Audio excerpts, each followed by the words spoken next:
سہیل مہر کی رپورٹ کے مطابق خبر شامل کی جا رہی ہے۔ جعل سازی میں ملوث عناصر کے خلاف پنجاب فوڈ اتھارٹی کا گھیرا مزید تنگ۔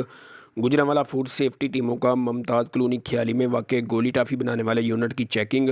185 کلو تیار ٹافیاں، 43 کلو کوکونٹ، 57 کلو سے زائد لیبل، 12 ڈبے، ڈرم اور پیکنگ مشین ضبط۔ قوانین کی سنگین خلاف ورزیوں پر کارروائی عمل میں لائی گئی۔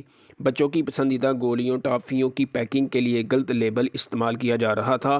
انتہائی لازم اور ضروری ریکارڈ کی عدم دستیابی پر FIR درج کروائی گئی۔ 7 گھنٹے کی طویل تگ و دود کے بعد کارروائی عمل میں لائی گئی۔ معیاری خوراک کی فراہمی کے مشن کی تکمیل کے لیے ٹیمیں دن رات کارروائی کر رہی ہیں۔ خوراک کا کاروبار صرف پنجاب فوڈ اتھارٹی قوانین کے مطابق ہی کیا جا سکتا ہے۔ اپنے ارد گرد خوراک میں جعل سازی کرنے والوں کے خلاف بے نقاب کرنے کے لیے ہیلپ لائن 1223 پر اطلاع دیں۔ کیمرہ مین علی بٹ کے ساتھ سہیل مہر، نیوز 4 گوجرانوالہ۔